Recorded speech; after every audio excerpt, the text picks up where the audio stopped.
The Hoover Institution is the nation's preeminent research center dedicated to generating policy ideas that promote economic prosperity, national security, and democratic governance. Hoover research has directly led to policies that have produced greater opportunity and freedom in the United States and the world.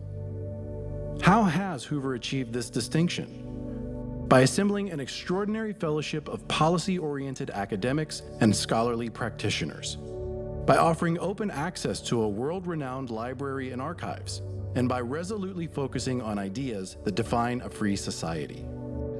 Herbert Hoover is the founder of the institution that bears his name. After graduating in Stanford's pioneer class in 1895, he became a successful mining engineer, renowned humanitarian, and President of the United States. While administering famine relief to Belgium during World War I and participating in the subsequent Paris Peace Conference, Hoover recognized the importance of collecting historical material that could yield knowledge about preventing a recurrence of the calamities he had witnessed in Europe. In April 1919, he pledged $50,000 to Stanford University to support his war collection. We celebrate this pivotal moment 100 years ago as the founding of what was to become the Hoover Institution. By 1929, Hoover's War Library contained 1.4 million items and had already become the largest in the world focused on the Great War and its aftermath. Collecting expanded to include material related to social, political, and economic change in the 20th century. Hoover Tower was completed in 1941 to house the rapidly growing library and archive. In 1957, the collection was definitively renamed the Hoover Institution on War, Revolution, and Peace. Hoover's vision for the institution is captured in a statement to the Stanford Board of Trustees in 1959. The institution supports the Constitution of the United States, its Bill of Rights, and its method of representative government. The overall mission of this institution is, from its records, to recall the voice of experience against the making of war, and by the study of these records and their publication, to recall man's endeavors to make and preserve peace. The institution itself must constantly and dynamically point the road to peace, to personal freedom, and to the safeguards of the American system. By the 1970s, the institution was generating influential research on government regulation, tax policy, national security, healthcare, social security, energy, and proposals to limit government expenditures. Many innovative public policy proposals developed by Hoover Fellows were adopted in the 1980s, and Hoover contributed influential policy ideas for countering communism that ultimately led to the collapse of the former Soviet Union in 1991. The all-volunteer army, the flat tax, the Taylor rule for monetary policy, and school choice and accountability are all transformative policy ideas generated by Hoover Fellows. Hoover's timeless fundamental values of freedom, private enterprise, and limited effective representative government derive from 100 years of scholarship and the lessons of history. The Hoover Institution is poised for even greater impact in the years ahead, informing the marketplace of ideas, advising the country's policymakers, and illuminating the road to prosperity and peace in America and around the world. This lecture series brings together Hoover Fellows to discuss how the ideas and values that have undergirded the institution for 100 years remain crucial in understanding and formulating public policy in the 21st century.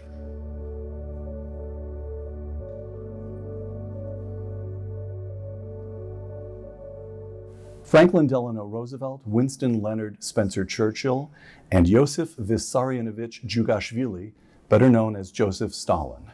The Big Three, the leaders who crushed Nazi Germany and agreed to a division of Europe that would remain in effect until the Cold War ended more than 4 decades later. At the beginning of the Second World War, what did Roosevelt, Churchill, and Stalin each hope to achieve? What interests did he intend to pursue? And at the end of the war, how much that each man had hoped to accomplish had he accomplished? And what did each of the Big Three make of each other? Listen, for example, to Churchill on Roosevelt. This is Churchill writing in 1945. Roosevelt was the greatest American friend we have ever known. Yet just a year earlier, one of Churchill's assistants noted in his diary that in private, quote, Winston is very bitter about Roosevelt and not really so sure that he likes FDR. Complicated material. To discuss the big three, David Kennedy, a Stanford professor of history emeritus. David is the author of Freedom from Fear, The American People in Depression and War, a classic work. And of course, the dominant figure from beginning to end is Franklin Roosevelt. Andrew Roberts, a historian here at the Hoover Institution, and the author of Churchill, Walking with Destiny, published just last year, and by unanimous consent of the reviewers, the finest and most significant Churchill biography in a generation.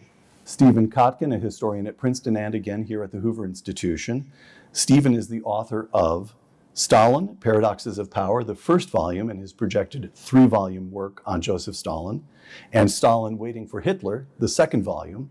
Stephen is still working on the 3rd volume, but this 3-volume work is already recognized as utterly definitive. 3 of the most accomplished historians of our day on 3 of the largest and most important figures of the last century. The Big 3 historians on the Big 3.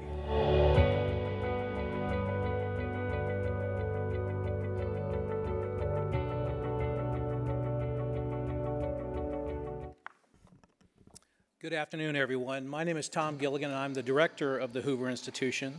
I want to welcome you to the 5th session of our Centennial Speaker Series titled A Century of Ideas for a Free Society. This series features 11 panel discussions over the course of the year to showcase the rigorous scholarship and research central to the institution's mission and values. At this time, let me briefly introduce the participants of today's discussion titled The Big Three, Roosevelt, Stalin, Churchill during the Second World War. The moderator of today's panel is Peter Robinson.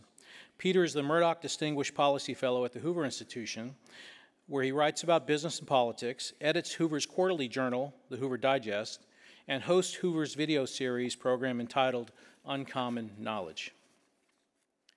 David Kennedy is the Donald J. McLaughlin Professor of History Emeritus and a Senior Fellow Emeritus at the Center for International Security and Cooperation, both at Stanford University, where he's had a very decorated career. His teaching has included courses in the history of the 20th century United States, American political and social thought, American foreign policy, national security strategies, American literature, and the comparative development of democracy in Europe and America. Stephen Kotkin is a Senior Fellow at the Hoover Institution and the Berkland Professor of History and International Affairs in the Woodrow Wilson School and History Department of Princeton University, where he's taught since 1989. He's been conducting research in the Hoover Library and Archives for over 3 decades. He founded and runs Princeton's Global History Initiative and has been a Hoover National Fellow, an American Council of Learned Societies Fellow, a National Endowment for the Humanities Fellow, and a Guggenheim Fellow. Lastly, Andrew Roberts is the Roger and Martha Mertz Visiting Professor at the Hoover Institution. He took a first in modern history from Gonville and Caius College, Cambridge, where he's an honorary senior scholar and a PhD. Roberts is a Fellow of the Royal Society of Literature and of the Royal Historical Society, an Honorary Doctor of Humane Literature, a Trustee of the Margaret Thatcher Archive Trust and of the National Portrait Gallery, Chairman of the Guggenheim Lehrman Military Book Prize, the Lehrman Institute Distinguished Fellow at the New York Historical Society, and a Visiting Professor of the War Studies Department of King's College in London. Please join me in welcoming this esteemed group to the stage.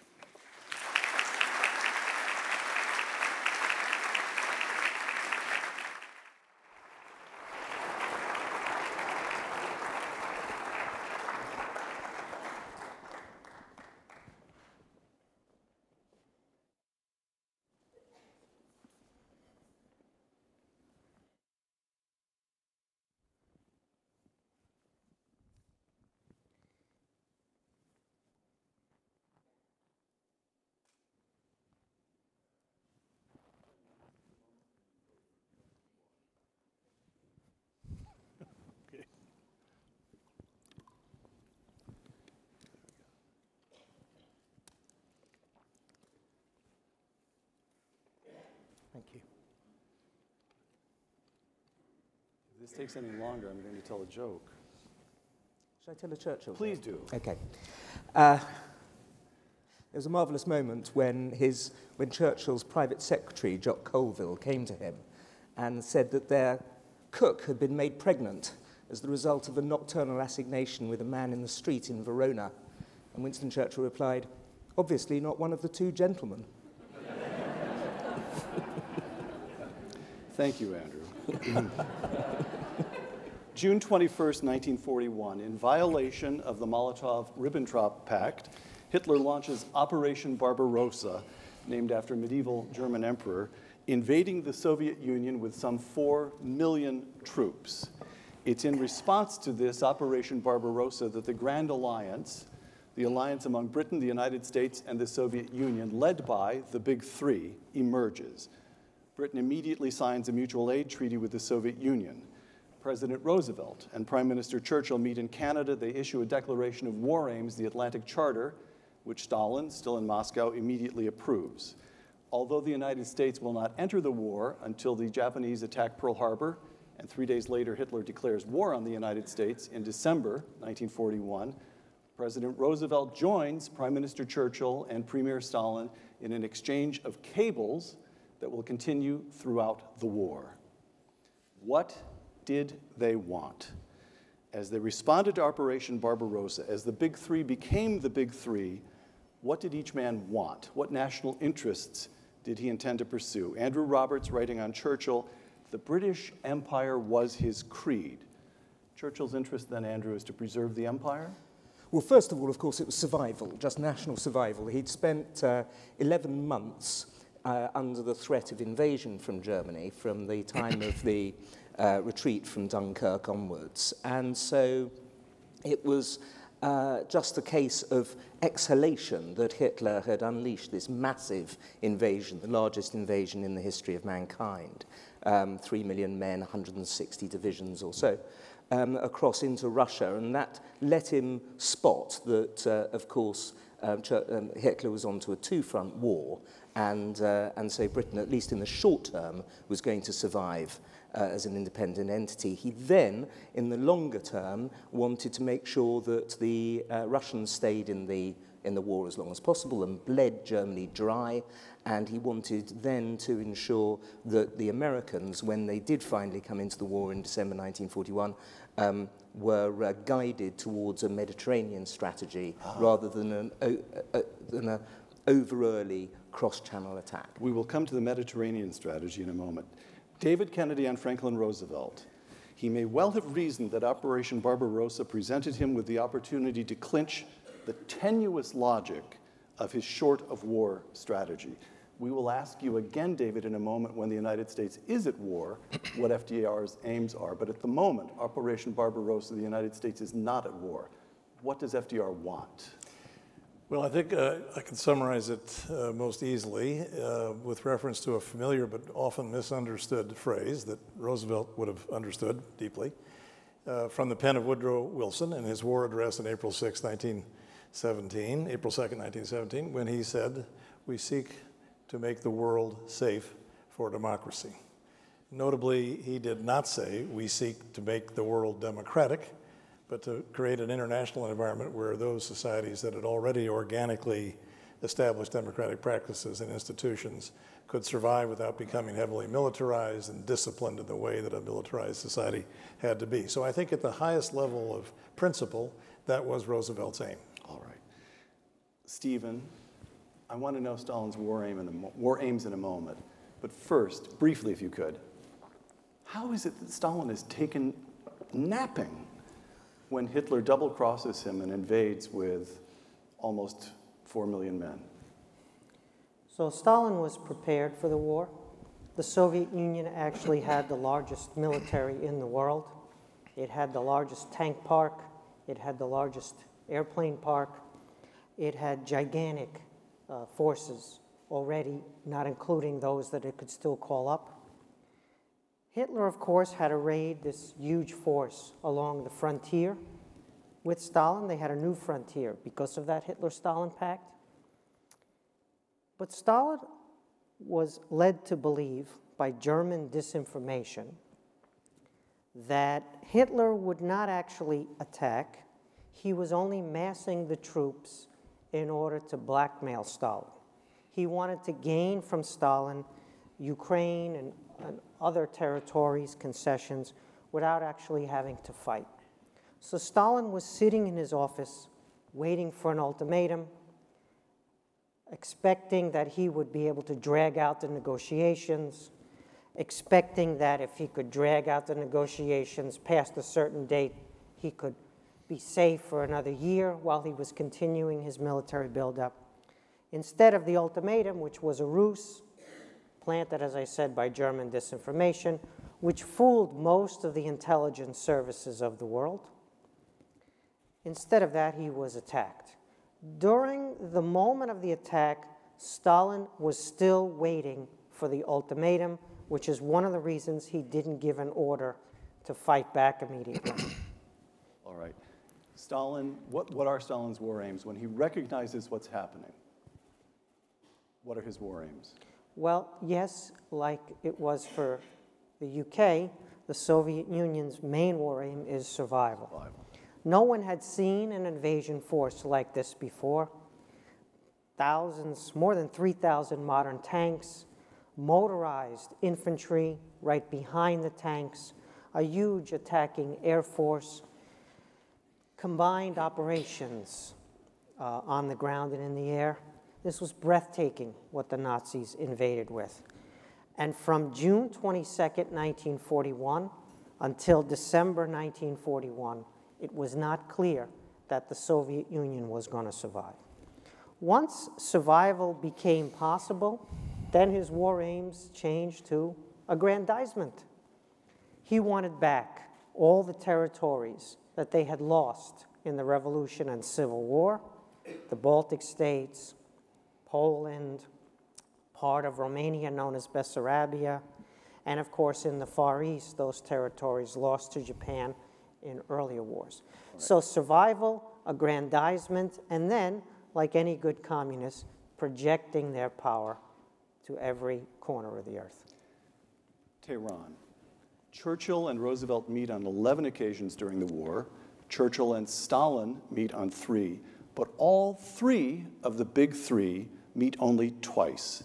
The first meeting is the Tehran Conference, which lasts from November 28th to December 1st, 1943.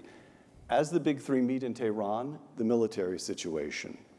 The Americans, and the Americans are now in the war, the Americans and the British and their Western allies have recaptured North Africa, liberated Sicily, and begun the invasion of Italy.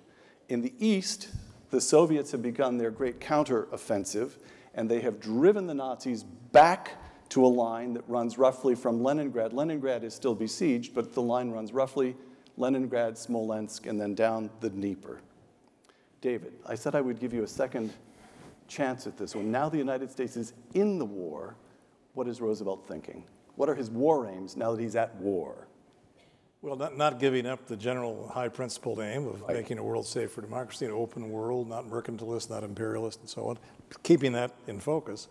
But at what we might call a tactical level, Roosevelt's aim is to put American weight into the scales to assure the defeat of Germany and Japan at the least possible cost to the United States. Right. We come now to this Mediterranean strategy. It's going to take me just a moment to set this up, but then I will release the 3 of you. The central strategic question in Tehran, how and when the Western allies would open a front in Western Europe, relieving pressure on Soviets in the East. Led by General George Marshall, the American military planners insist on devoting all resources to an invasion across the English Channel. Churchill had other ideas. For months, he pressed the Americans for an operation in the Eastern Mediterranean, perhaps pushing up through Italy, perhaps landing near Trieste to advance through the Balkans to Vienna, perhaps advancing instead to Turkey. Andrew Roberts will now defend these mad schemes. Well, first of all, you have to see the Germany First policy that was adopted right at the beginning in its proper context, I think. It's one of the great statesman-like moments of the 20th century when Roosevelt and America come together with the British to go for Germany first. It's the Clausewitzian thing to do. You take out the stronger of your opponents. So Europe gets 70%, very roughly, of American resources, whereas the Japanese conflict in the Pacific gets about 30%. Then what Marshall wanted to do as early as the fall of 1942 was to cross the Channel and attack Germany like that, before we'd won the Battle of the Atlantic in the August of 1943, and also, crucially, before we'd won the war in the air.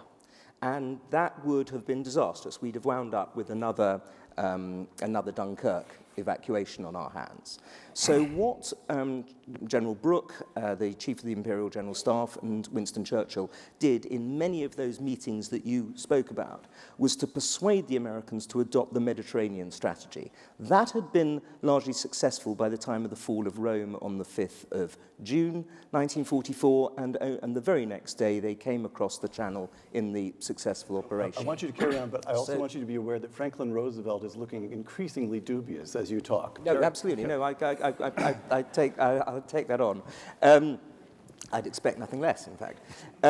But when it comes to going off to capture Vienna, and also in his huge opposition to the Anvil attack in the south of France that also took place in Churchill's August. opposition. Churchill's opposition, yes. That also took place in the August of 1944.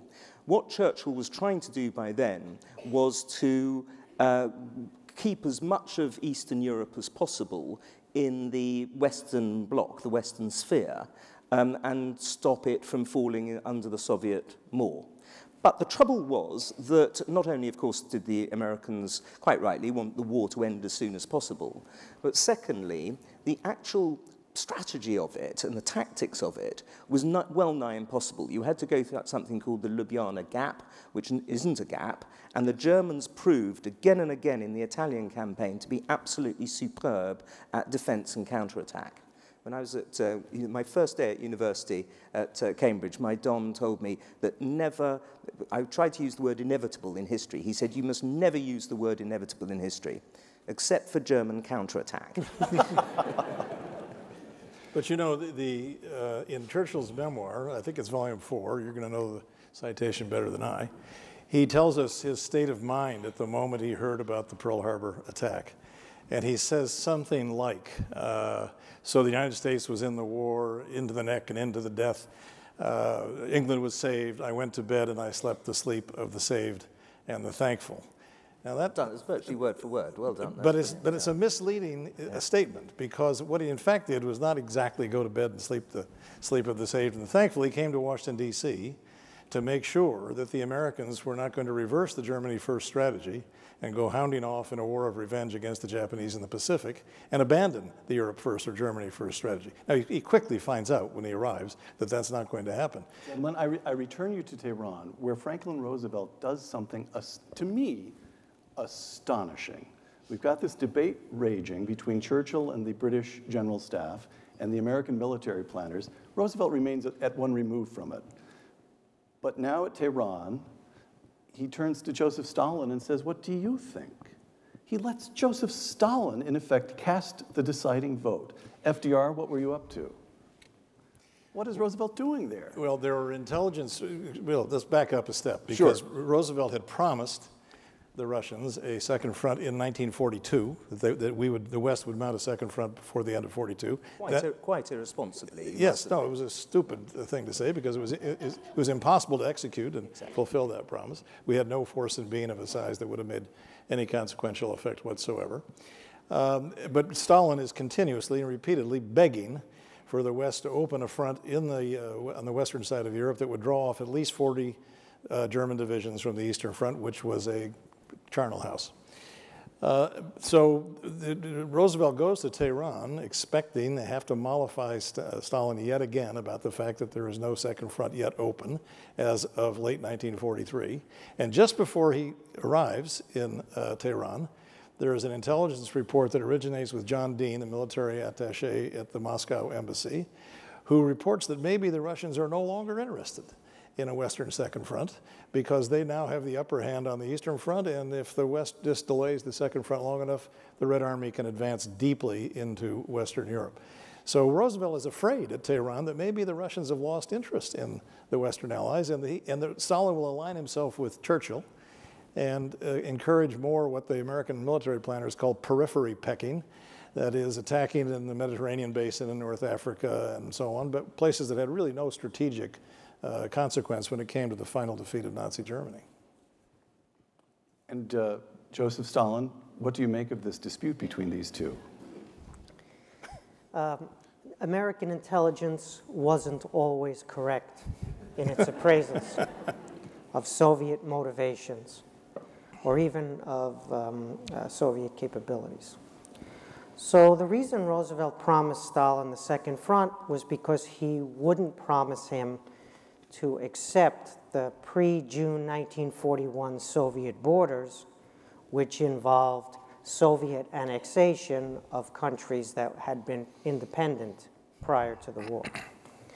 And so in lieu of accepting Stalin's territorial aggrandizement, Roosevelt felt he had to promise something, and the Second Front, which some of Roosevelt's military advisors supported.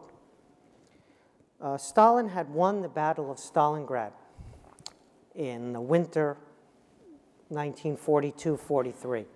So when people showed up at Tehran, November, first day of December 1943, the momentum of the German offensive was over.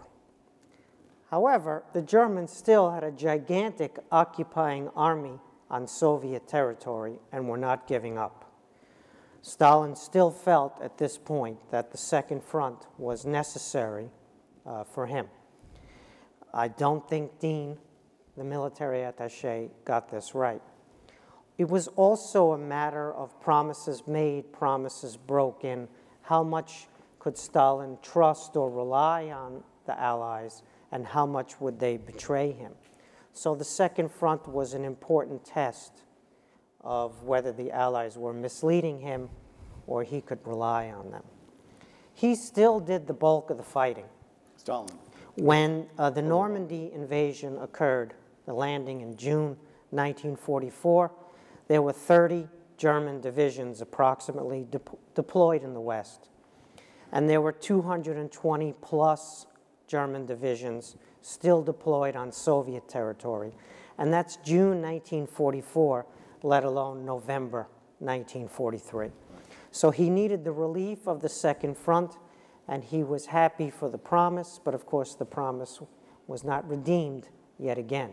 The Second Front was delayed. So the central strategic question gets decided against Churchill and in favor of the American planners, and we have what we now know of as Operation, well, as the Normandy invasion takes place in 44, Overlord. Second item, if I may, at Tehran. We, by which I mean I, tend to think of Yalta as the place where Europe gets divided up, the post-war status of Europe gets discussed. David Kennedy corrected me a couple of weeks ago and said, no, no, no, there was a lot of discussion at Tehran, and important concessions, or at least acknowledgments of reality, took place at Tehran. And in particular, Roosevelt has already recognized that the Soviets are going to be in possession of Poland. Now, Roosevelt, something to which I'd like to ask Andrew to respond in a moment, the personal dynamics here. At Tehran, Roosevelt stays in the Soviet embassy. He rebuffs Churchill's efforts to have one-on-one meetings between Roosevelt and Churchill, but he has one-on-one meetings with Stalin. And here are the official notes on one of those meetings, which takes place between Franklin Roosevelt and Joseph Stalin on December 1st. The president told Marshal Stalin that we would have an election in 1944, that there were in the United States from 6 to 7 million Americans of Polish extraction, and as a practical man, he did not wish to lose their vote. He said he personally agreed with the views of Marshal Stalin on Poland. He hoped, however, that the Marshal would understand that for political reasons, he could not participate in any decision on Poland here at Tehran. The president went on to say that there were a number of persons of Lithuanian, Latvian, and Estonian origin in the United States, and jokingly added, jokingly added, this is in the official record, not some crazy right-winger's memoir, jokingly added that when the Soviet armies reoccupied these areas, he did not intend to go to war with the Soviet Union on this point. Close quote. Stephen Kotkin, what would that remarkable explanation from Franklin Roosevelt to Joseph Stalin, how would that have affected Joseph Stalin's calculations? Roosevelt was cultivating Stalin. He was under the illusion that he needed to win over Stalin's trust as opposed to Stalin's respect. He therefore attempted blatantly to make disparaging references to Churchill to ingratiate himself with Stalin. I don't think this affected the larger strategy very much because events on the ground were very decisive, but it was a curious moment. Stalin was sizing them up, and like anyone trained in Marxism-Leninism, he was looking for the contradictions, the tensions among the imperialists. So he would exploit any differences between Churchill and Roosevelt.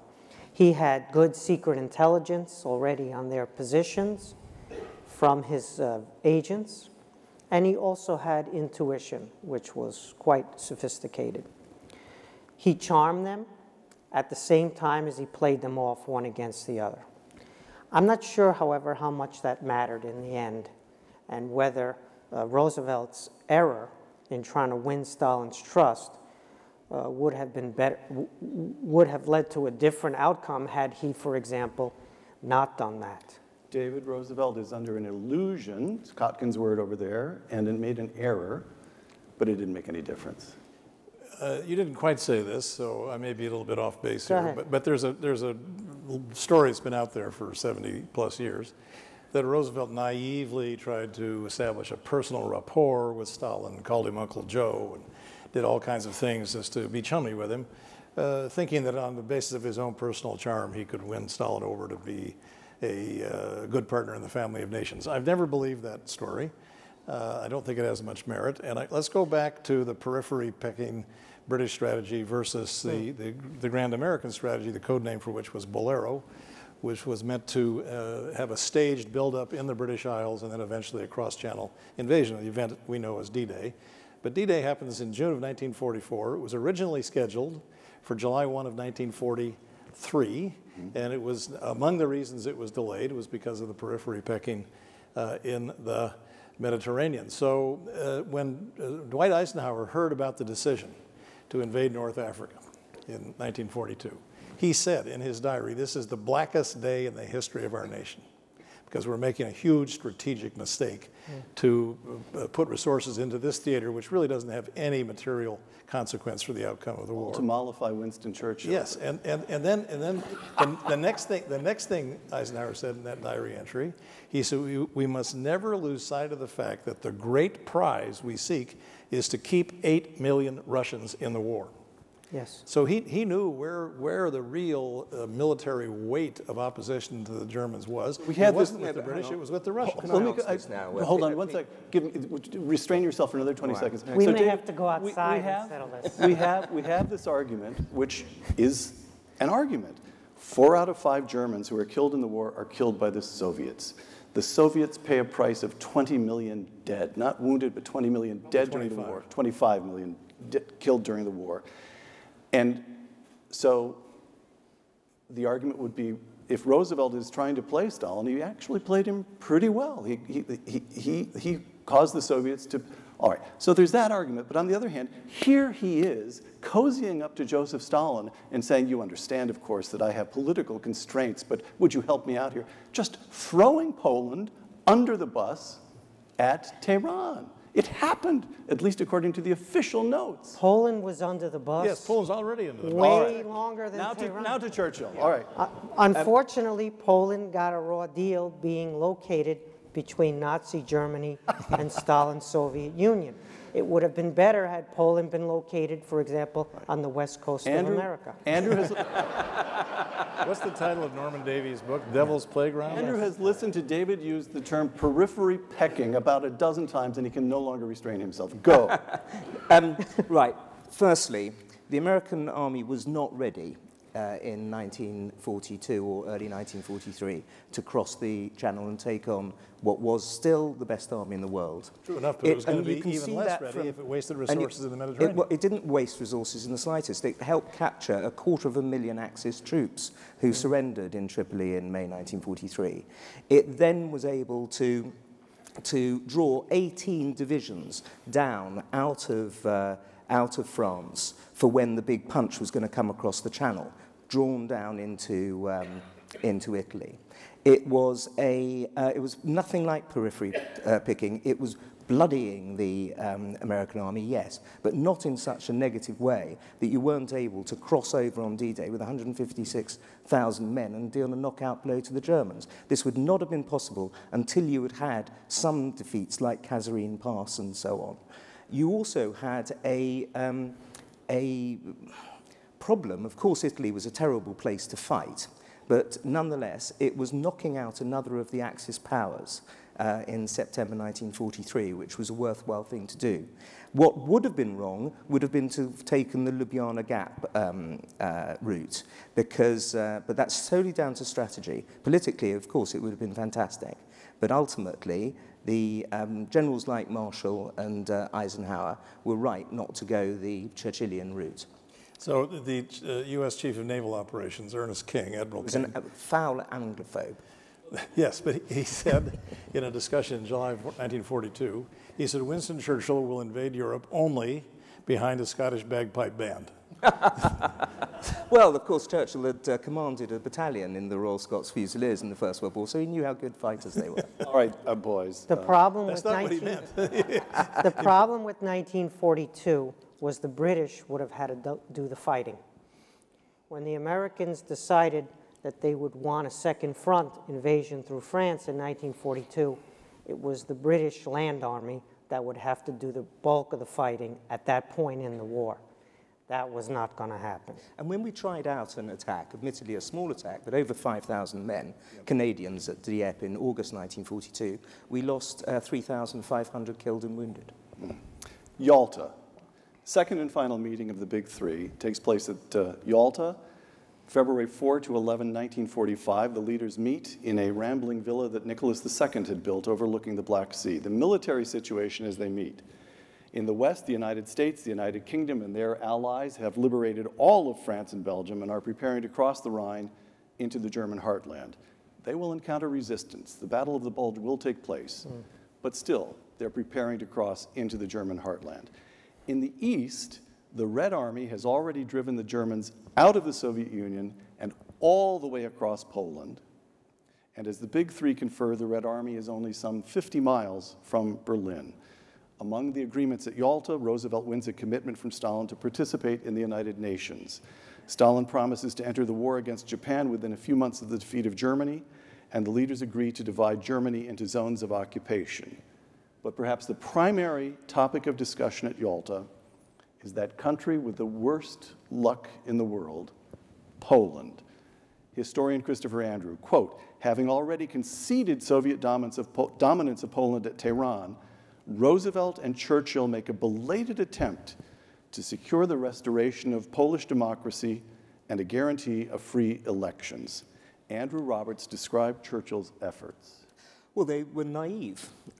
You had over of course. Your job here is to stick up for your men. No. They were naive in the best possible way. That's all right, then. As Stephen has pointed out, you have over 1 million Red Army soldiers in Poland at the time. The best that Churchill, and indeed FDR, could possibly do is hope for the best. The other things that you mentioned that they wanted, like the United Nations Organization and the declaration of war against Japan from Russia 3 months later, were both of them considered very important. And so what the best they could do was to keep their fingers crossed and hope for the best. And when Stalin made his promises about the integrity and independence of Poland, which he did again and again at Yalta, they just had to, in this case, naively believe him. And of course, he was lying through his teeth. Naive? So David, so I'll keep pushing on this, David, because I want to go back to what Stephen said about facts on the ground. It's not only a Marxist phrase, it's a matter of realism. And to repeat again, Poland was already well under the bus. In fact, I'd say behind the rear wheels of the bus by the time all these events are falling out. Okay. So there really is little, practically speaking, that the Western allies, the Brits and the Americans, could have done by the point of time at Yalta. And these agreements are paper agreements, verbal agreements, oral agreements not worth the paper they're not written on. And Admiral Leahy, Roosevelt's chief of staff, said as they were leaving Yalta, he said, Mr. President, with the things we've just agreed to here, these agreements are so elastic, they can be stretched all the way. The Russians can stretch them all the way from Yalta to Washington, D.C. without breaking the agreement. And Roosevelt said, I know, Bill, I know, but it's the best I can do for Poland at this time. All right. So what happens is that they press Stalin, and Stalin agrees to reorganize the Lublin government. He's established a communist government, and over the following weeks after Yalta, he does indeed expand the membership, but retains communist control of Poland. So they get essentially nothing from Churchill and Roosevelt, get essentially nothing. The other aspect of the Yalta agreement, there's a long communique issued that talks about the UN and Poland and so forth, but in the middle of this communique is something called the Declaration on Liberated Europe. And let me give you a couple of excerpts. The establishment of order in Europe and the rebuilding of national economic life must be achieved by processes which will enable the liberated peoples to create democratic institutions of their own choice, the restoration, including the restoration of sovereign rights and self-government, close quote. And that statement was signed by all three men. In fact, in the Liviati Palace, I'm mispronouncing it, but in the palace today, there is a Russian translation with the three signatures. They signed it. Stephen Kotkin, historian Ann Applebaum, the Soviets, quote, thought from the beginning that it was only a matter of time before they and their ideas were popular. So one of the reasons they held elections, and there were some free elections in the region, this is after the war, particularly in Hungary and East Germany and also in Czechoslovakia very early, is because they thought they would win the elections, close quote. Is it conceivable that Joseph Stalin signed the Declaration on Liberated Europe in good faith, that he really thought he would hold elections that would be recognizably democratic? I got to back up just a second here before I can answer. You know, every time I ask a question, I lose about 2 years. We're historians. The focus on Yalta is understandable, but Hitler invaded the Soviet Union. In order for Nazi Germany to be defeated, unconditional surrender, which were the terms on offer, and the fact that the Nazi regime and the Wehrmacht did not give up, meant that somebody had to get all the way to Central Europe because of Hitler's invasion. So Stalin didn't do that, but he was able to take advantage of it. You know, Chamberlain, in 1938, when his critics were saying, stop appeasing Hitler, do the deal with Stalin, form an alliance, and go to war and defeat Hitler. Instead, as we know, Chamberlain appeased Hitler, came back from Munich having given part of Czechoslovakia with no compensation, a country he didn't own, to Hitler. But Chamberlain wrote to one of his sisters, and he said, you know, if I do a deal with Stalin and form a military alliance, and we go to war and we defeat Hitler, how do I get the communists out of Central Europe? So Chamberlain was not a very effective leader, and he made many mistakes, but this was the question. And so if you were going to go to war against Hitler, you were going to end up with Stalin in a large part of Europe. So this is 1938 as opposed to February 1945. Now let's fast forward to 1945 to answer your question. There was a debate in both the American and the British delegation of how to characterize the Soviet regime and how to characterize Stalin personally. Many people thought that it wasn't communist anymore. It was more nationalist than communist. It had evolved. This was the argument that Ribbentrop had made to Hitler in 1939 to get Hitler to sign the Hitler-Stalin Pact. Every time there was some nationalist outburst in the Soviet Union, Ribbentrop would run to Hitler and say, see, they're not really Judeo-Bolsheviks anymore. They're actually nationalists. Hitler didn't buy it, but many people in the Nazi regime did buy it, and many people inside the American and British delegations at Yalta wondered about this question too, because if he was a nationalist, if he was just another czar, like the czars in the past, maybe we could do deals with him, and maybe the post-war could be managed. Remember, Stalin charmed them. He's very charming when he wants to be. He's a murderous, vicious tyrant who will kill you for nothing in cold blood, but he can also turn on the charm. And so they found him rather interesting person, face to face. In addition, they would ask for 3 things from Stalin, and he would concede one of them. And they would look at each other and said, did Stalin just make a concession? His reputation is that he murders everybody he disagrees with. And here he's making a concession. So they were charmed also by the fact that he made occasional concessions, which meant that they wouldn't give up on a negotiating process with him. And so what alternative did they have? It was Stalin who was fighting the German land army. And it was Stalin that they were hoping would be a nationalist more than a communist, would make some further concessions, and would potentially abide by the deal. So David So yes, it looked like Stalin made these promises in good faith. Let's remember Stalin's motivation. His country is wrecked because the war took place on his territory. He had territorial ambitions that still needed to be legalized in the international order, like reacquiring the Baltic states and territories in the Far East, like southern Sakhalin and the Kuril Islands. He wanted reconstruction aid. Lend-Lease was still ongoing at this point. And how long would that continue? Would it continue into the post-war, for example? He had tremendous ambitions that required some type of working relationship with the Americans, especially, and with the British. And the Americans and the British understood this.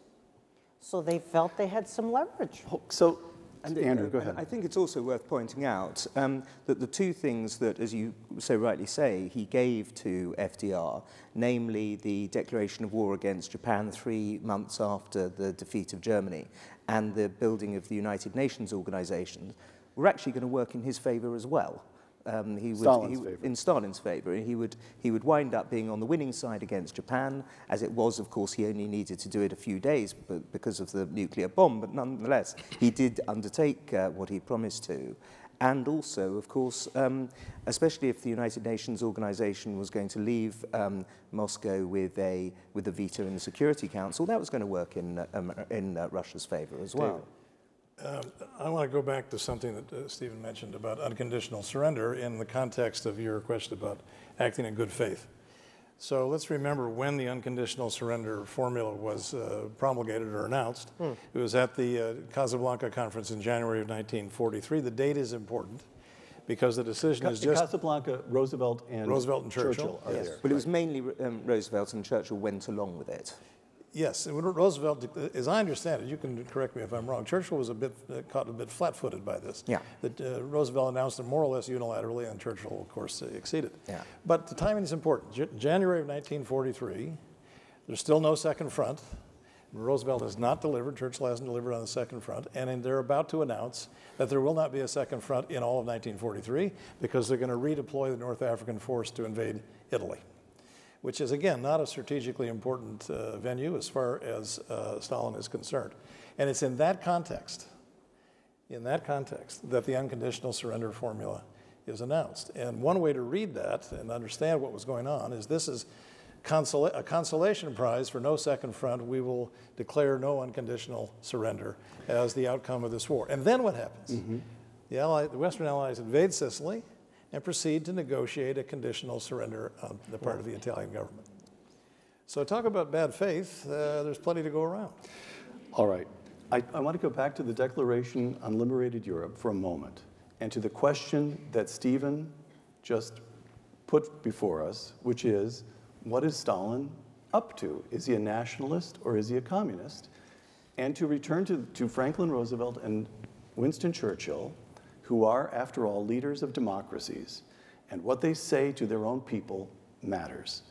So, after Yalta, Roosevelt goes back home and gives a speech to a joint session of Congress in which he portrays that the agreement is taking place in good faith. I'm convinced that the agreement on Poland, under the circumstances, he does give himself a little clause there of wiggle room, is the most hopeful agreement possible for a free, independent, and prosperous Polish state. That's Roosevelt. I come to you. This will take a moment to set up, but then I'll just release you on it. By the time of the Yalta Conference, the Poles had suffered an invasion from the Red Army in 1940, an invasion and occupation from 1939 to 1941, the forcible deportation of 1.5 million Poles to camps in the Soviet Union, the Kotkin massacres, and the horrifying episode in which the Red Army halts in its advance on Warsaw to permit the Nazis to put down the Warsaw Uprising and raze 2/3 of the city. Winston Churchill, reporting on Yalta to the House of Commons on February 27, 1945, are the Poles to be free as we in Britain and the United States or France are free, or are they to become a mere projection of the Soviet state forced to adopt a communist or totalitarian system? Most solemn declarations have been made by Marshal Stalin and the Soviet Union that the sovereign independence of Poland is to be maintained. The impression I brought back from the Crimea is that Marshal Stalin and the Soviet leaders wish to live in honorable friendship and equality with the Western democracies. I feel that their word is their bond. I know of no government which stands to its obligations more solidly than the Russian Soviet government. Close quote. Andrew, are you entirely happy with that? Clearly not. As I said earlier, he was naive, and actually you have to say... So he really believed it as he said? Yes, because, and we know that because when he came back to London to report to the Cabinet, when I found in 2016 the verbatim accounts of the War Cabinet meetings, he was saying exactly the same thing. That there was no question of him saying one thing to the Cabinet and one thing to Parliament and the press and the public. He actually did believe that. But he was also planning something, the name of which tells us something important. Operation Unthinkable. Operation Unthinkable, yeah, which was a counterpunch to the Russians in Central Europe. Yeah. It was literally unthinkable. Okay. All right. Absolutely. Last days of the war, spring of 1945, in the West, the Americans or British are picking up their advance as they move into Germany, as German resistance begins to collapse. In the East, the Red Army finds itself bogged down as the Germans, at least in part because they're aware of the brutality of the Red Army. The Red Army has already committed tens of thousands of rapes as it moved through Poland, Romania, Bulgaria, Yugoslavia, Hungary. The Germans fight fiercely. The Red Army bogs down. There is movement in the West and at least temporary stalemate in the East. And Churchill sees an opening. Churchill to Eisenhower, March 31st, 1945. Why should we not cross the Elbe and advance as far eastward as possible? Churchill to Roosevelt on April 1st. I consider that from a political standpoint, we should march as far east into Germany as possible, and that should Berlin be in our grasp, we should certainly take it. Churchill to Eisenhower on April 2nd. I deem it highly important that we should shake hands with the Russians as far to the east as possible. Now, Churchill has just told the Commons a few months before that the Russians stand to their word, and now he's saying we must beat them to these targets. Yes, unfortunately, they'd already agreed all of these demarcation lines at the European Advisory Council long before that, in 1944, in fact. And so, in order to push the borders of the free world as far eastwards as possible, he knew that that would involve a clash with the Soviet Union. Now, this had nothing to do with whether the nuclear bomb was going to go off or not. It was just simply an attempt to rip up agreements that had already been signed with the Soviets. It was never a runner.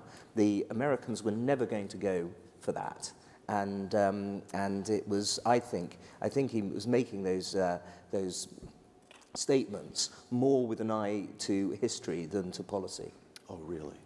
All right. I want to push one last time. This is my last offensive.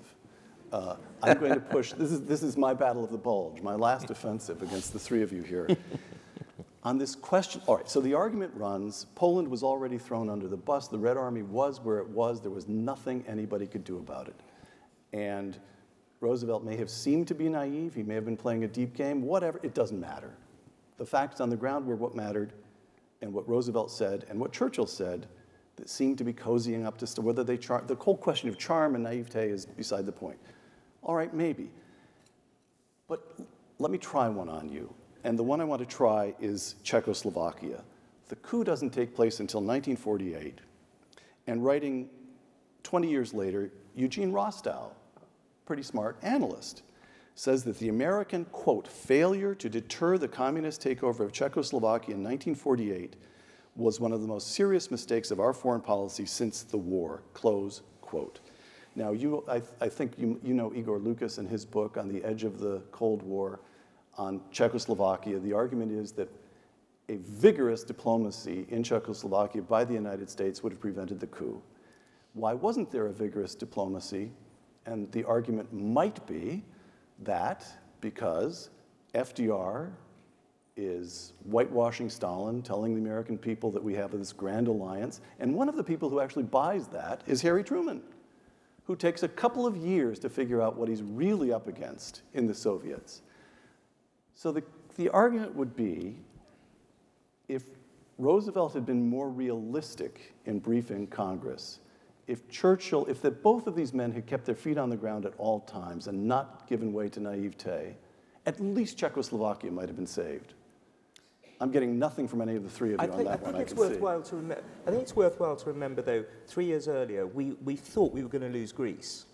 And largely down to Churchill, we, in his words, caught the ember from the burning and saved Greece during the Greek Civil War in December 1944, early 1945. It didn't all go the Soviets' way. David? Whoever you quoted about vigorous diplomacy might have prevented Czechoslovakia. Eugene Rostow. Yeah. I would put the question back to Eugene Rostow if he were here among us. What exactly do you mean by vigorous diplomacy? What were the tools, the effective tools, that the United States or the West in general had to actually prevent that result? Had Roosevelt come back from Yalta and given that notable address to the joint session of Congress that you mentioned, which he gave incidentally seated for the first time in his presidency, and he made, I believe, the only public reference to the 10 pounds of steel braces he had on his legs, which is why he was seated, only public reference to his polio that I know of. Had he said on that occasion, my fellow Americans, members of Congress, I'm here to tell you that the strategy we have followed throughout this war, which is now coming to a successful conclusion, has put us in a position where we now have a second adversary we're going to take on. It's called the Soviet Union. They've been our allies. They've helped us up till now. But we're going to keep our troops in Europe, and we're going to march another several hundred miles to the eastward. And I hope you're all going to support me in this effort. He would have been tossed out of office. I mean, that was an absolutely implausible thing to say. And what the facts on the ground, again, Stephen, to use your phrase, is that the American grand strategy, which I said earlier, was designed to achieve whatever, how you were going to define the victory, at the least possible cost to the Americans, meant that the United States did not have the resources or the political will at that stage of the game to effectively counter Russian advance into Eastern and Central Europe. Just wasn't there. No means available. Neither did Britain. You'd have to have deployed the threat of a nuclear attack, which also domestically would not have gone down well. All right. And mind you, we did. The first nuclear test isn't until July of 1945. That's 5 months after. No, I'm talking about in 1948. Okay. Well, another implausible scenario. Let's once again be realistic about these things. So, Stalin says elections, and Roosevelt and Churchill say elections. They don't have the same definition of elections. If Stalin has elections and he doesn't win, he cancels them, or he redoes them, or he changes the results that are reported. A sovereign country. Well, Stalin has the idea of a sovereign country that it obeys a diktat from the Soviet Union. Roosevelt and Churchill have a different view of what a sovereign country means. So Stalin signs these agreements, which Roosevelt and Churchill come home and oversell because they're politicians in a democracy where we have real elections. And then Stalin signs these agreements because he can interpret these terms as he sees fit, because he's the one who's got the troops on the ground. And by the way, when he stands for re-election, the outcome is predetermined. So it's not Czechoslovakia. It's not Poland. Those places were tragic in what happened to them, although they were also complicit in their own outcome, we have to say, to a certain extent, because Poland had communists and Czechoslovakia had communists. But So- the place, it's East Asia. This is where everything is really, really the most important thing, and where Roosevelt's strategy is the bigger failure. Not Europe, but East Asia. And we're living with that today, and that's why this is so relevant to us right now. Stalin makes a lot of concessions. He leaves northern Iran. He could have held northern Iran. He doesn't support the communists in Greece. He could have supported the communists in Greece, and I think they might have won had he supported them. Truman sends him a telegram and says, don't go below the 38th parallel in Korea. And there's no American troops on the Korean Peninsula, and Stalin stops at the line that Truman asked him. Stalin is prepared to invade Japan, Hokkaido, the main islands, and maybe get down to Honshu, that is north of Tokyo. Truman says, don't do that, and Stalin doesn't do it, even though he has the forces in place to do it. So when they're with Stalin on these various issues, it's not one-sided, where Stalin is taking absolutely everything. And so they want this to work out with him because they don't have a lot of choices, and some things are working out. But the China piece is where they blew it all.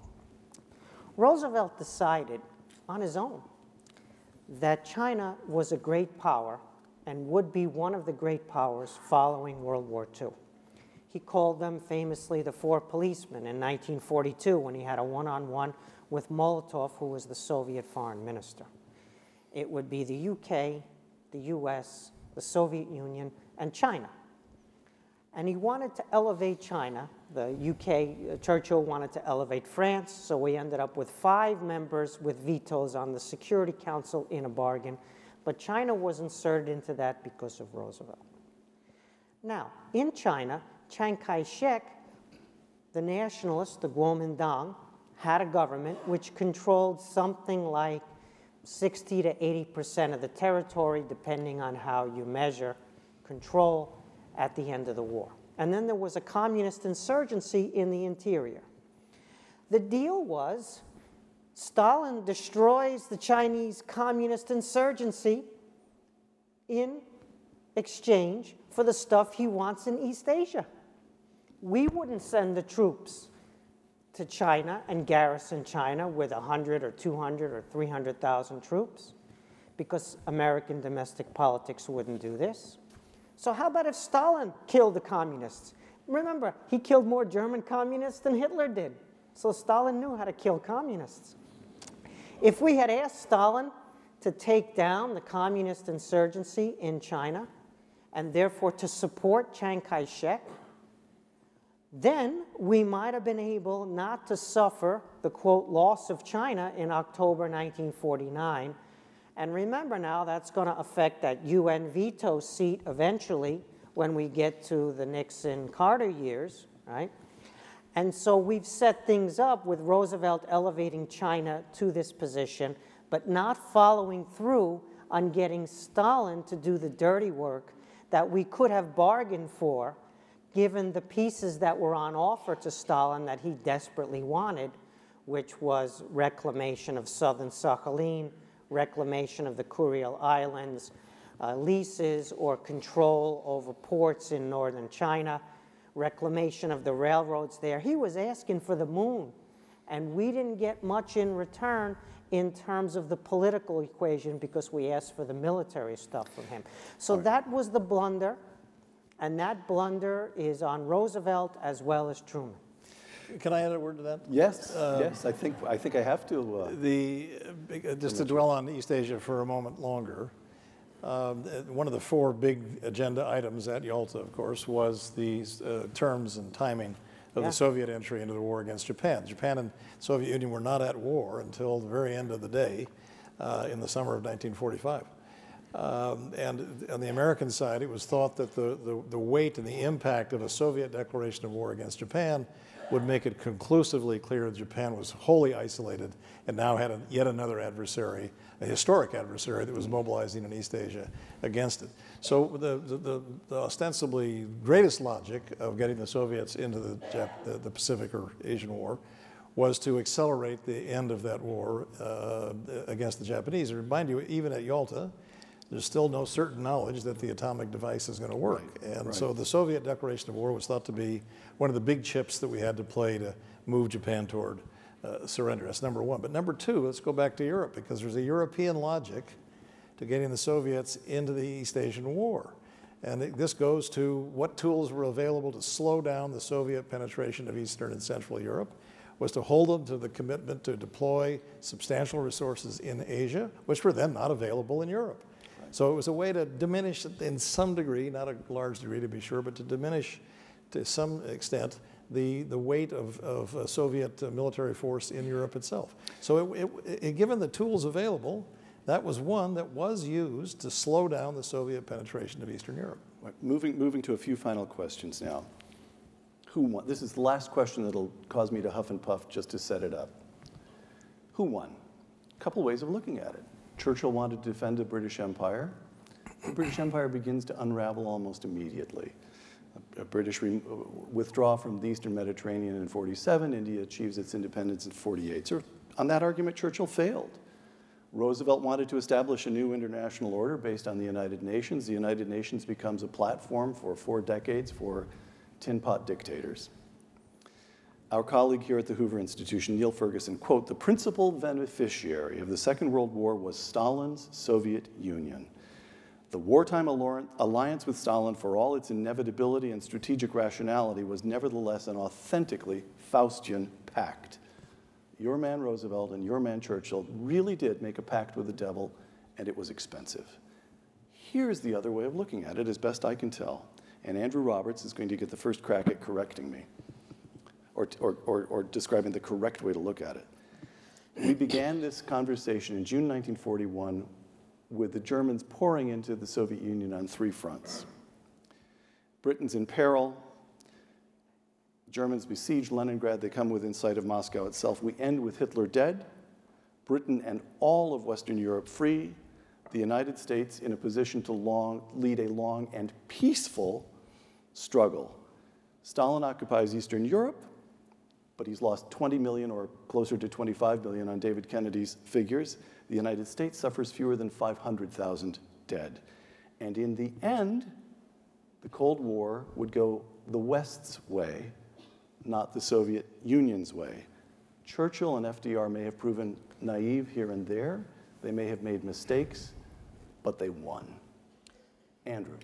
Well, certainly Churchill didn't personally in any way win, because, of course, he was thrown out of office on the 26th of July, 1945, when his wife Clementine said that it might prove a blessing in disguise. Churchill replied, "Well, from where I'm sitting, it seems quite remarkably well disguised." As far as as Britain was concerned, we were totally exhausted, having been the only nation that fought throughout the war, along obviously with the rest of the empire countries, from the first day to the last. We had spent 1/3 of our net assets on that struggle. They couldn't, by the way, in my view, have been spent in a more honourable way than extirpating the most evil regime that the world's ever seen. It was, if you're going to lose an empire, that's the honourable way to do it. But we did. And so it can't be Britain. America, on the other hand, as you point out, it was already started to become the American century, but certainly the next 50, 70 years continued to be the American century. So I think by any long-term yard mark, you've got to see that maybe if you make the mistake of ceding your primacy to China in the rest of this century, then that might be the end of the American century. But boy, did the Second World War start you off well. FDR is the architect of the American century, David. Look, Peter, with all respect to our colleague and my friend Neil Ferguson, you've got a heavy burden of proof to carry if you want to argue that Stalin was the principal victor of World War II. That losing 25 million Soviet people is not an acceptable price to pay for whatever outcome he achieved. He did achieve, to use your term again, Stephen, one big aim, which was the aggrandizement of the Soviet-dominated sphere, especially in Eastern Europe and Central Europe to an extent. So I guess in that qualified way, you could say he was victorious. But I'm reminded of something that Stalin said directly to Franklin Roosevelt. He said, it seems in the midst of the war, he says, it seems that you Americans have decided to fight this war with American money and American machines and Russian men. And that was a cynical but absolutely accurate summary of one of the big dimensions of American grand strategy, was to delay the second front in the cross-channel invasion by a year after the original intent, to scale down the anticipated mobilized force from 215 divisions to 90 divisions, to fight principally from the air and not to have a occupation scale force on the ground in Europe at war's conclusion. These were all part of the grand strategic geometry of the American war effort. And the British. Yes, to be sure. The Americans could have put more resources into the scale. You see, this was the position Churchill was reduced to. Yes, but us too. Yeah, but actually he made the joke in Tehran, of course, of how he was sitting in between the Russian bear and the American buffalo, and he was the mere English donkey, but he was the one who knew the way home. But, you know, again, to return to your question, who won the war? In my undergraduate classrooms especially, I like beginning the discussion of the war with that question. Of course, the automatic answer is, well, we did. Well, yes, that's an acceptable answer. But if by the question, who won the war, we mean what society paid the greatest price in blood and treasure for the ultimate outcome, it was not the United States. It was the Soviet Union without a shadow of a doubt. But if by the question we mean what society, what belligerent emerged at the end of the conflict in the best position, and particularly in a better position than at the war's outset, that's the United States. The war lifts the United States out of depression. It has the only intact large-scale industrial economy left on the planet, and it is in a position to exert hegemonic dominion over the international system, and indeed to reshape the international system with new institutions like the IMF, the World Bank, and so on and so forth, for the rest of the century and perhaps beyond. So in the sense of long-term consequence for your society and its position in the world, the United States is unambiguously the winner, but it did not pay the greatest price, and I think there's a relationship between those two observations. We husbanded resources. We kept 115 divisions of manpower at home that was originally intended to be mobilized, and we ginned up the production lines, and we were humming in 1945. Stephen, Stalin dominates the negotiations at Tehran and still more at Yalta. But you know what? Franklin Roosevelt took him. Franklin Roosevelt died 2 months, 2 months after Yalta. God bless him. So we have to understand how the Soviet Union won the war on the ground in Europe. Not by itself, but predominantly. And it did that because Stalin didn't care about the lives. It's 27 million that he lost. Some estimates are 33, but I hold to 27. He didn't care. So if he sent 1 million of his enslaved collective farmers into battle, and they were encircled and killed, he would send another 1 million of his enslaved collective farmers into battle, or dip into his gulag labor camps for a couple of 100,000 in order to send them to the front. So that's how totalitarian regimes can fight. Democracies can't fight like that. They can't just say, oh, you know what? Let's send a few 100,000 of our boys to their death in order to take Prague before Stalin takes Prague. Democracies don't fight that way for a reason, because we're better. And the Soviet Union fought that way, and we had to live with the consequences. The two long-term winners of the war are the Anglo-Americans on one side and China on the other. China is a belligerent. The war starts there first, not in Europe.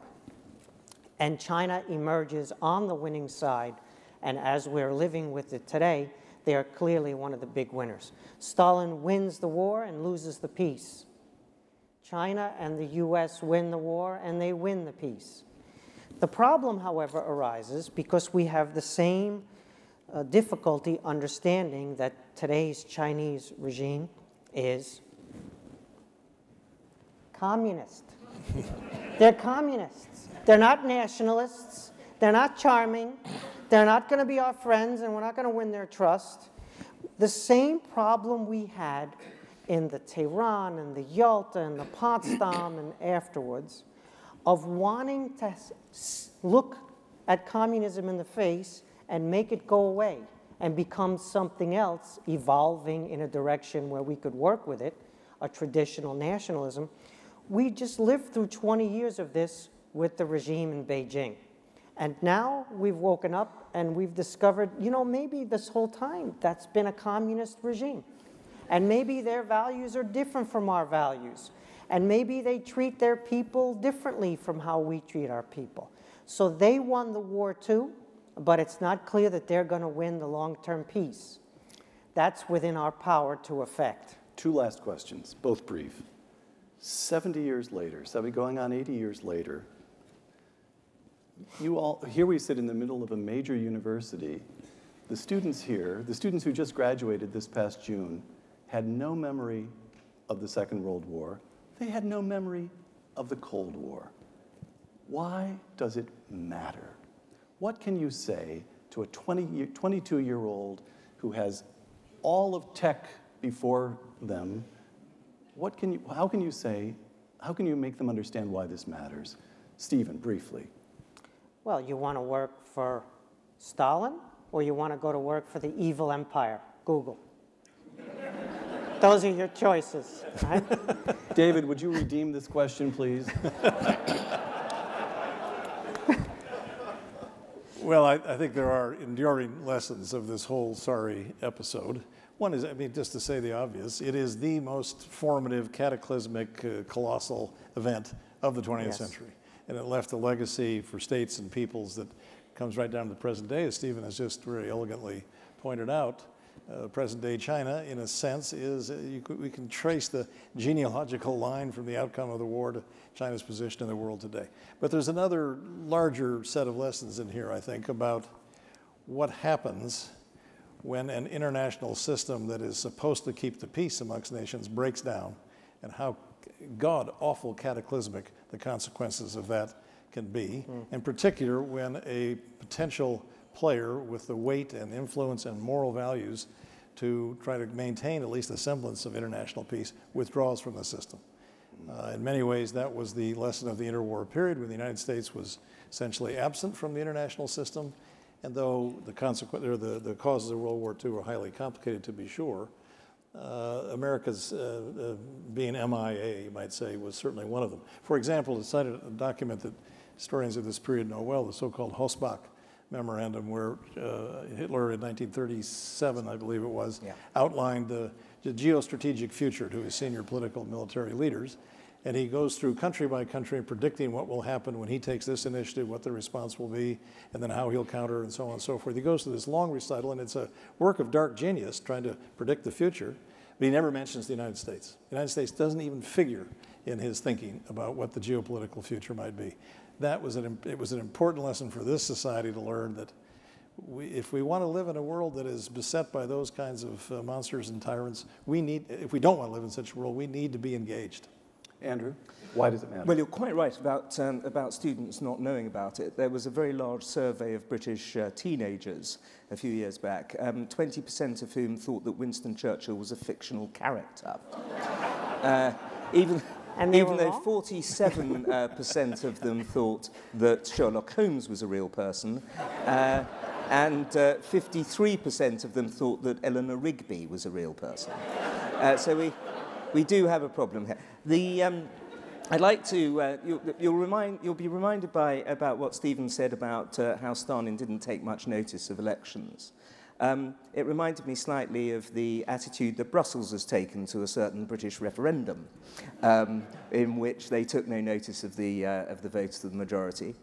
But underlying, really, the importance of the Second World War is are several lessons. The 15 million people who died in China in the course of this war, which is half of what Russia lost, but far, far more than the 9 million that Germany lost, for example. It has a psychological effect on them, not least in their hatred of Japan, and that's something that, of course, is a day-to-day thing. I think what you said about American isolationism and the dangers of it is obviously very, very true. And perhaps also we've got something to continue to learn about the setups from Bretton Woods to the United Nations. You know, many of those are still, they're tottering, but they're still with us. But really, the underlying point, I think, is that Western democracies, and this is something you learn from the 30s as well as the 40s, obviously, Western democracies, your country, my country, the rest of Western civilization, as it were, must recognize that they cannot stop being strong and they cannot stop spending money on defense, because the world out there is a profoundly unpleasant place.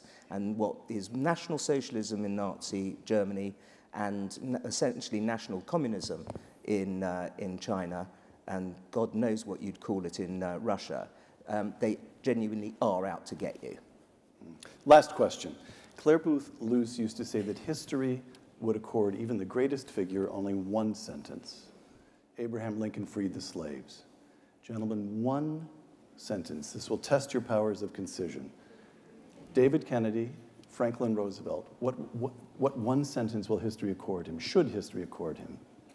He positioned the United States to transform and lead the international system for the better part of a century after his death. Well done. Stephen, one sentence for Joseph Stalin.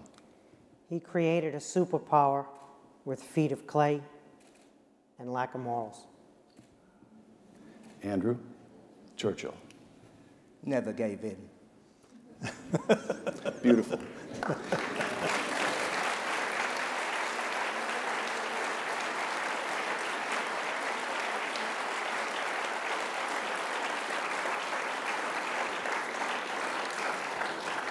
On the three largest figures of the last century, three of the most distinguished historians of our day, I don't know if you feel the way I do, but I am in awe of their mastery of the material and the moral sensibility that they bring to it all. Join me in thanking David Kennedy, Stephen Kotkin, and Andrew Roberts.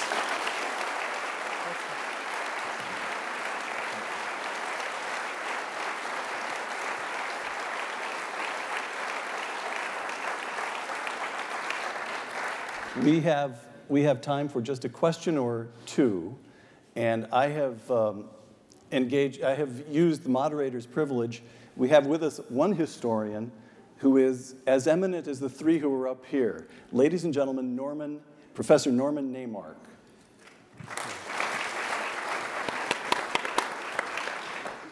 Can you hear me?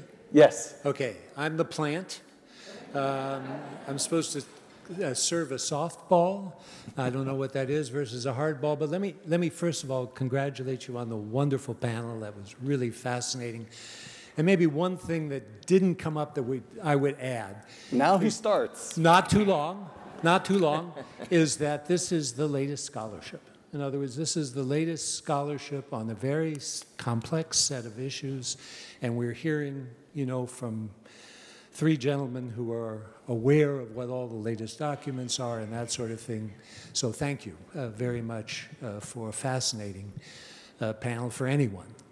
So my question really is this, and it comes out a little bit maybe of your last question, Peter, when you asked each one about the nations. I'd like to go back to the alliance itself and to the three men involved, Churchill, Roosevelt, and Stalin. And it's often called the Grand Alliance, and my question really is, from your perspective, is this alliance more than just the sum of its parts? In other words, was it a grand alliance? Was it an alliance that one can look back on compared with other alliances that had particular qualities? I mean, we know all the jockeying that went on inside the alliance. But it did defeat Nazi Germany and Imperial Japan. And it accomplished its ends. as set out in the beginning. Maybe one way to think about that question is the fact that, again, Roosevelt dies in April of 45, Churchill is out of office in July, and we have the emergence of a Cold War. Might one think that had, a counterfactual in history, had Roosevelt not been sick and was able to continue influencing the course of international affairs, had Churchill not been voted out of office, is it conceivable that we could have avoided something like the Cold War that came as a result of the war? Thank you. David? Oh, well, my first thought is that we need to remember that the Grand Alliance was first and foremost and possibly exclusively a military alliance. There were profound and obvious, unmistakable political and ideological differences between the Soviets and us, or the Western allies in general, one might say, and there was non-trivial friction between us and the Brits. So Churchill had to go home from the Atlantic Charter meeting and reassure Parliament that he had not become the King's first minister to preside over the liquidation of the British Empire, which was a clear implication of American war aims in ending colonialism and promoting the Wilsonian principle of self-determination. So even within the Western part of the alliance, there was not perfect alignment of political and geopolitical aspirations. So as a military alliance, it was reasonably effective, although in strict military terms, the Soviets paid by far the greater price, as I've said before. But I think there was not a comparable degree of political alignment amongst the three big players that gives promise of a different post-war world. Stephen? So it is a military alliance and it is successful. Democracies are able to make alliances because they trust each other and have trust in their societies and their establishment. Totalitarian regimes have a lot of difficulty with alliances because they lack trust in their own system, let alone with other systems. The Axis was a failed alliance. Sure, Nazi Germany forced Hungary, Romania, and Finland into the war on its side, and Slovakia, other Axis partners, did fight and die on the Eastern Front, and we don't want to forget about those soldiers. But the key, Nazi Germany and Japan failed as a military alliance, which is one of the main reasons Germany was able to be defeated when the Soviets rose to the challenge, because the Japanese, who were in a nominal alliance with the Germans, didn't act militarily. So that's a very important point and a very important legacy. It's unusual for democracies to be in alliance with a totalitarian power, not just because democracies find that inimical in terms of values, but because, as I said, totalitarian regimes don't do alliances for the most part. Being able to do an alliance is an incredible strength, and it's what the United States has over China today. A similar situation. Why does China have almost no alliances, and the United States has 70? That's what you got to teach the college students. You know, as far as Professor Neymark's question about the Cold War and was there an alternative, was it necessary, etc. Well, it depends on whether you believe in freedom or not. If you're a supporter of freedom, then you're damn right the Cold War was necessary, and the only alternative was potentially surrender. Surrendering more freedom, not just Poland, not just Czechoslovakia, but you name it. Let's get out that old game of Risk and start giving up the countries one by one. And so if you're interested in the defense of freedom, if you want to sit here in this beautiful auditorium on the Stanford campus and speak your mind and not worry about being thrown out of your job, being arrested, being told that you got a party reprimand or whatever it might be, then the Cold War was not a mistake. It was not only necessary, it was a courageous act. And we have to give credit, not blame, for the Cold War. Does this mean that everything we did was correct? No. We made many mistakes during the Cold War. I'm not sure I would stand up here and defend the Vietnam War, for example. And we could add, every member of this audience could add episodes in the Cold War where mistakes were made. But you know, the defense of freedom, That's a pretty important cause, and I'll get behind that any day of the week.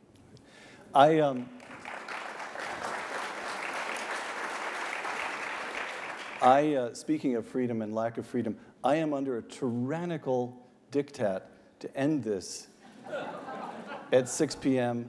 And so the last word this afternoon falls to, whom would you rather have it fall to? Andrew Roberts.